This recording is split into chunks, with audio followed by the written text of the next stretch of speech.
안녕하십니까. 와우패스의 텟셋을 담당하고 있는 서우성입니다. 반갑습니다.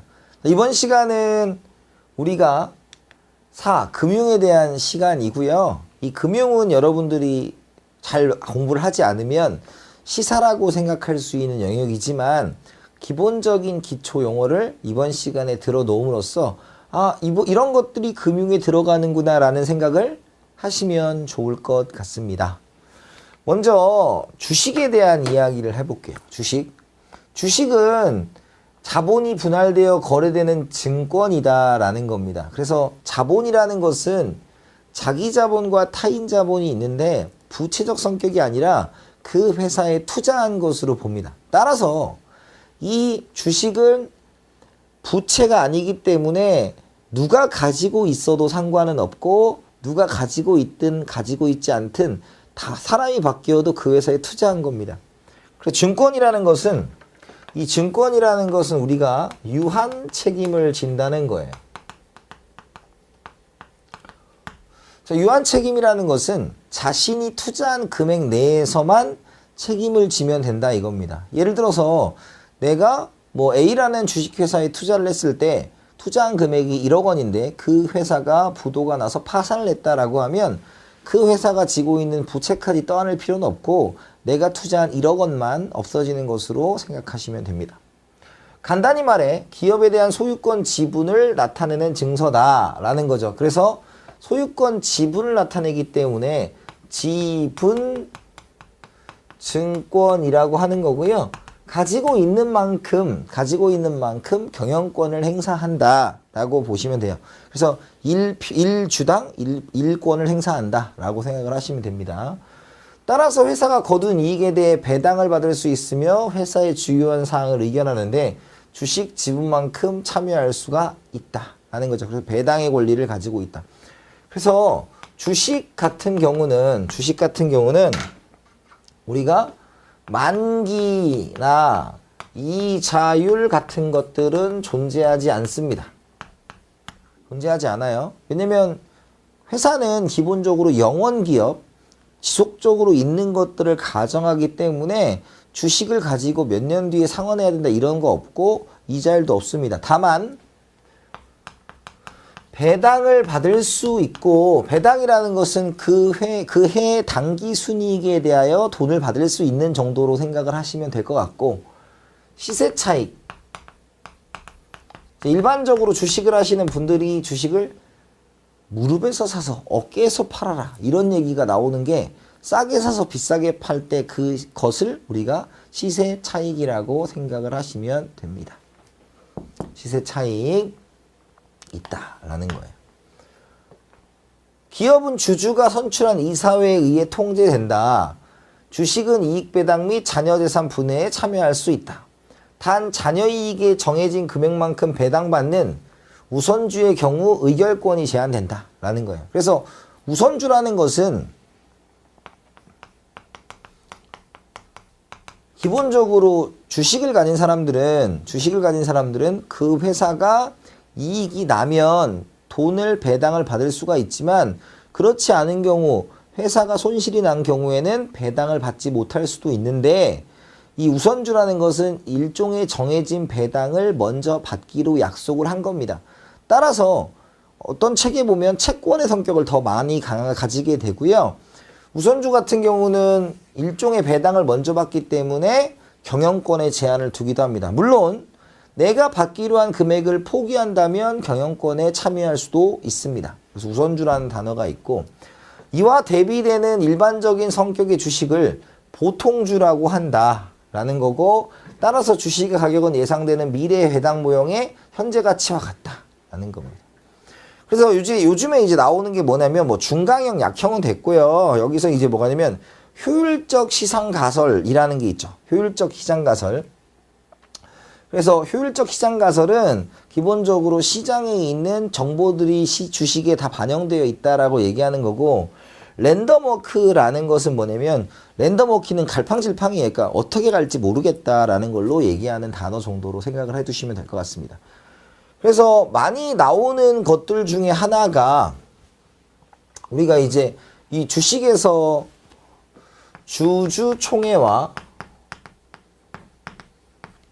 이사회, 감사 요렇게 이제 진행이 되는 거고, 특히 이제 뭐 회사에서 다를 수도 있겠지만 주주총회에서 하는 것은 뭐 인수합병의 결정이라든지 정관의 변경이라든지 이런 중요한 사항을 결정하는 거고, 특히 주주총회에선 대표이사를 선정하고 이런 것들도 여기 해당합니다. 그리고 이사회는 실질적인 경영을 담당한다라고 보시면 될 것 같아요. 그래서 주식에 대해서 기본은 이런 것들인데, 금융 파트니까 주식에 관련된 것들을 볼 때 주식 투자의 기본은 무엇이냐라는 것들이겠죠. 그래서 PBR이 있다. PBR은 주가 순자산 비율이다 라는 거야. 주가 순자가서 뭐냐면 주가를 순자산으로 보는 거고요. 지금 순자산이 주가 총액이 그걸 잘 반영하고 있느냐라고 보는 거예요. 그래서 일주당 자산 가치의 몇 배로 거래되고 있느냐를 따지는 거고, 그 다음에 정말로 잘 나오는 게 이 주가 수익 비율이죠. 주가 수익 비율, PER이라고 하는 건데, 우리가 이제 주가를 주당 순이익으로 보는 거고, 주당 순이익은 당기 순이익을 뭐로 나누는 거다? 주식수로 나누는 것이다 라는 거죠. 그래서 만약에 주당 순이익이 뭐 500인데 주가가 지금 10,000원에 거래되고 있다면 지금 20배가 지금 주식에 반영되고 그렇게 돼야 된다라는 거죠. 따라서 PER은 주가가 주당 순이익이 몇 배가 되는지를 나타내 주기 때문에 PER이 높다면 수익에 비해 고평가가 된다. 왜냐면 지금 주당 순이익은 클수록 좋아요? 작을수록 좋아요? 당연히 클수록 좋겠죠. 그럼 클수록 좋다라는 것은 주당 순이익이 클수록 PER은 뭐 할 수밖에 없다? 작아질 수밖에 없다라는 거죠. 작아질 수밖에 없다. 따라서 이 주당 순이익과 주가의 관련을 여러분들이 잘 한번 생각해보고, 당연히 주당 순이익이 클수록 주가가 작을수록 이 PER이 작아지겠죠. 즉 PER이 작다라는 것은 주식이 저평가되어 있다라는 거고, PER이 크다는 것은 고평가가 되어 있다라는 겁니다. 물론 PER이 모든 것을 결정해 주는 것은 아니지만 PER을 굉장히 잘 보는 것이 테스트에 대해서는 굉장히 중요합니다. 그런데 뭐 테스트에서 뭐 굉장히 복잡한 게 나오는 게 아니고요. 이걸 뭐라고 하냐? PER 이렇게 나와요. 그러니까 용어 자체, 그 내용도 알아두는 것도 분명히 중요하겠지만, 여러분들이 시험을 볼 때 테스트 시험 자체가 알면 맞고 모르면 틀리는 내용들이 훨씬 더 많습니다. 그래서 그런 것들을 잘 정리를 좀 해 두셔야 될 것 같아요. 그런 것들이고요. 그 다음에 채권을 하기 전에 주식에 대해서 먼저 얘기할 때 많이 나오는 게 이제 서킷 브레이커가 있고, 그 다음에 사이드카가 있어요. 그죠? 이게 뭐냐면 우리가 이제 가격 제한폭 제도, 서킷 브레이커, 사이드카는 주식이 너무나 급등하거나 급락할 때, 특히 급락할 때 지금 주식시장의 안정성을 위한 제도야. 그죠? 그리고 사이드카는 뭐랑 관련이냐면 이제 선물하고 관련이 있습니다. 선물. 먼저 거래하는 선물 거래에 관련이 되어 있다라는 거고, 우리가 서킷 브레이커, 사이드카, 가격 제한폭 제도는 무엇을 위해 존재한다? 주식의 가격 제한폭을 위해 존재한다라는 것 정도 체크하시면 되고요. 각각의 퍼센티지나 가격은 여러분들 이제 심화 강의에서, 기본 강의에서 찾아뵙도록 할게요. 두 번째로 주식을 했으니까 채권이겠죠. 채권. 우리가 기본적으로 이런 겁니다. 우리가 금융상품을 세 가지를 대표적으로 얘기할 때 첫 번째 뭐가 있냐면 예금이 있고요. 예금. 그 다음에 주식 두 번째가 증권이 있고, 세 번째가 파생상품이 있습니다. 그래서 우리 테스트에서 굉장히 좋아하는 주제가 뭐냐면 예금에 대한 이야기를 하는데요. 이 예금은 원본 손실률, 원본의 손실률이 손실률이 0%입니다. 0%. 절대로 손해가 되지 않아요. 0%고. 그 다음에 증권가 같은 경우는 100%예요. 100%. 100%. 즉 유한 책임만을 지면 된다 이거예요. 그 다음에 파생상품은 우리가 선물, 옵션과 같은 건데 100% 이상, 즉 적은 금액으로 거래를 할 수 있기 때문에 100% 이상 손해를 볼 수 있는 거고, 특히 예금에서 많이 나오는 것은 예금자 보호제도라는 게 굉장히 잘 출제됩니다. 그래서 예금자 보호제도는 우리가 정부가 정한 예금보험공사에서 보증을 해주는 일반 시중은행, 한국은행, 신한은행, 하나은행, 국민은행 이런 거 있죠. 거기서 5천만 원까지 해준다는 거고, 증권은 우리가 방금 배웠던 지분증권을 우리가 주식이라고 하고요. 그 다음에 채무증권은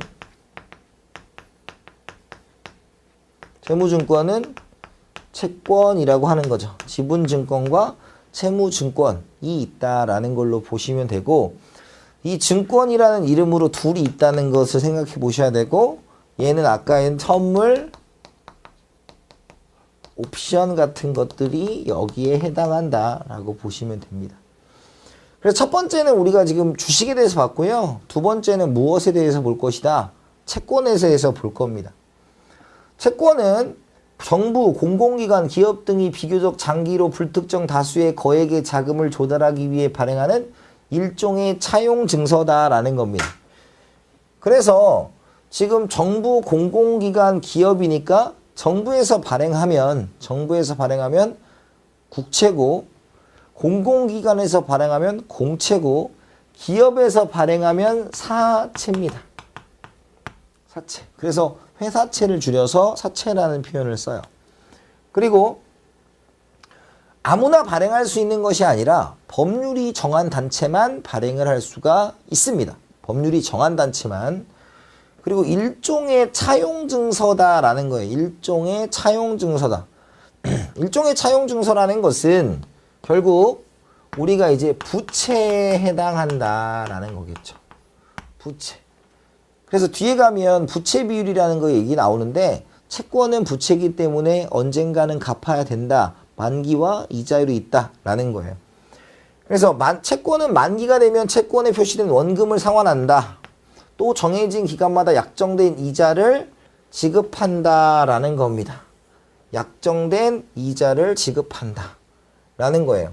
그래서 기본적으로 이제 이 이자에 대한 이야기를 조금 하면, 이 자는 이제 당연히 하이 리스크 하이 리턴이에요. 하이 리스크 하이 리턴이기 때문에 우리가 만기가 길수록, 시간이 길어진다는 얘기는 불확실성이 굉장히 커진다는 얘기니까, 하이 리스크 하이 리턴이니까 당연히 이자율이 올라갈 수밖에 없고요. 그 다음에 위험이라는 것은 기본적으로 국채와 회사채 이자율 중에서 당연히 뭐가 높겠습니까? 회사채 이자율이 훨씬 더 높을 수밖에 없어요. 왜냐면 국가가 망할 수 있는 확률은 그렇게 높지 않기 때문이다라는 거죠. 그래서 위험도에 뭐한다? 비례해요. 비례. 그 다음 우리가 채권 가격과 채권 수익률, 그냥 여러분들 쉽게 생각하면 채권 수익률을 이자라고 생각하시면 되는데, 이거는 반비례합니다. 채권 가격과 이자율. 왜냐하면 채권은 시세 차익이 있습니다. 자, 무슨 뜻이냐면 이런 뜻이에요. 예를 들어서 90만 원이고요. 곱하기 1 플러스 0.1 하면 약 100만 원이 나와요. 그죠? 즉 1년 뒤에 판매될 채권, 1년 뒤에 내가 100만 원을 받을 수 있는 채권을 90만 원에 샀단 말이에요. 그러면 지금 이 채권의 수익률은 10%입니다. 그죠? 근데 사람마다 생각이 달라요. 왜냐면 나는 10%의 이자율을 얻어야 되겠어 라고 생각하는 사람도 있고요. 반대로 나는 10%보다 높은 수익률을 얻어야 되겠다라고 생각하는 사람도 있고 10%보다 낮은 수익률이어도 상관없다라는 거예요. 그럼 예를 들어서 지금 이 100만 원이라는 게 정해져 있으면 만약에 채권 가격이 뭐 80만 원이 되면 이 수익률은 10% 이상이 되어야만 100만 원이 됩니다. 이해가세요? 따라서 지금 채권 가격이 떨어지면 수익률이 올라가는 거죠. 반대로 채권 가격이 올라가면 수익률은 떨어지는 것이다 라고 정리를 해두시면 될 것 같습니다. 무슨 뜻인지 이해 가시죠? 따라서 채권 가격과 이자율은 반비례한다. 그래서 이 세 가지를 여러분들이 정확하게 잘 기억을 해두셔야 돼요. 그래서 만기에 상환되는 원금은 채권의 액면가라고 하고 약정된 이자를 이표이자라고 합니다. 채권 가격은 이표이자와 액면가의 현재 가치를 합산한 값이고 역으로 채권 가격을 이용하면 채권의 수익률을 알 수 있다. 그래서 채권 가격과 수익률이 뭐한다? 반비례한다라는 것을 가르쳐 드렸고요. 채권의 현금 흐름 현재 가치를 채권 가격과 만드는 수익률을 만기 수익률이라고 하고 액면가보다 할인 채권, 할증 채권. 그러니까 싸게 팔면 할인, 비싸게 팔면 할증 채권이다. 라는 걸로 체크해 두시면 되는데 이제 채권에는 이제 많이 나오는 게 이 채권 자체의 특징이 뭐였어요? 우리가 주식과의 비교예요. 그러니까 채권은 만기와 이자율이 있는 대신에 무엇을 할 수 없다? 경영 참여를 할 수 없고요. 기본적으로 채권과 같은 경우는 빌린 돈이기 때문에 그 돈에 대한 책임을 1차적으로 져줘야 됩니다. 그래서 우리가 주식과 채권 중에서 무엇을 더 중시하느냐라는 얘기를 물으면 당연히 수익성은 주식이 높고요. 안정성은 채권이 높다라고 생각을 하시면 되고 우리가 뒤에 가면 이제 펀드 같은 거 할 거예요. 펀드. 이제 기본 강의 때 펀드를 할 건데 펀드는 여러 가지 상품을 혼합해 놓은 거죠. 그래서 펀드에서 가장 기본적이 수익형 펀드냐 안정형 펀드냐 요 두 가지를 가지고 얘기할 수가 있습니다. 그럼 수익형이라는 것은 주식과 채권의 비율 중에서 주식의 비율이 현저하게 높으면 수익형이 될 것이고요. 안정형은 주식과 채권의 비율 중에서 채권의 비율이 높으면 안정형이다라고 말씀을 드릴 수가 있습니다. 이 두 가지에 대한 이야기를 한번 생각을 해 보셔야 된다라는 겁니다. 그래서 주식과 채권에 대한 전반적인 얘기를 했고요. 안정성은 채권이, 수익성은 주식이 높다. 경영 참여는 주식이 되고 채권은 안 된다라는 것 정도를 얘기했습니다. 그리고 채권에도 이제 여러 가지가 있어요. 뭐 여러분들이 채권에도 우리가 이제 특수한 채권들이 있는데 뭐 선물을 하기 전에 우리가 제일 많이 나오는 게 전환사채라는 게 있고 두 번째가 교환사채, 신주인수권부사채, 코코본드 이런 게 있습니다.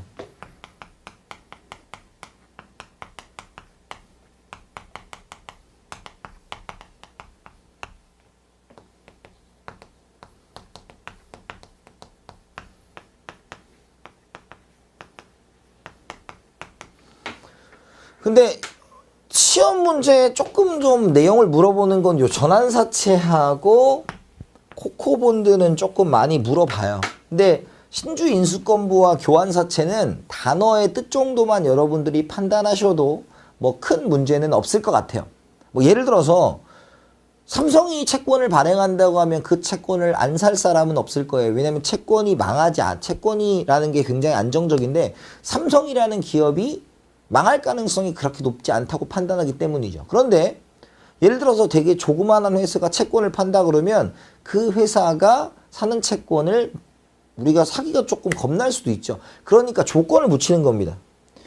그래서 어떻게 붙이냐. 얘는 신주를 행사가에 인수할 수 있는 권리를 주는 것을 우리가 신주인수권부 사채라고 해요. 우리가 신주를 인수하기 위해서는 기본적인 지분율이 깨지면 안 되잖아요. 왜냐면 내가 예를 들어서 A라는 회사의 50.1%를 가지고 있어서 최고 경영권을 갖고 있었는데 자고 일어났더니 나 몰래 주식을 발행해서 내가 48.1%가 돼 있더라 라고 하는 건 말이 안 돼요. 그래서 신주를 발행할 때는 얘한테 먼저 줘야 됩니다. 그 지분율만큼. 근데 그게 아니고 이 사람들도 이제 허락한 상태에서 신주를 발행하면 싼 가격에 살 수 있는 권리를 준다라는 것을 우리가 신주 인수권부 사채라고 합니다. 그 다음에 전환사채는 뭐냐면 자기 회사 주식을 채권이었는데 채권을 주식으로 바꿔주는 거예요. 그죠? 그래서 전환사채는 우리가 부채 비율 있잖아요. 그래서 자본분의 부채할 때 부채 비율을 낮추는데 굉장히 좋고요. 교환사채는 타 회사 주식으로 바꿔주는 거예요. 타 회사 주식으로 바꿔주는 거. 그걸 우리가 교환사채라고 합니다. 그 다음에 코코본드는 뭐냐면 우리가 이제 BIS 자기자본 비율이라는 게 있어요. BIS 자기자본 비율. 야, 이게 뭐냐면 이게 무슨 뜻이냐면 야라고 했어요. 그런 뜻 아니에요? 이게 무슨 뜻이냐면 이런 뜻입니다.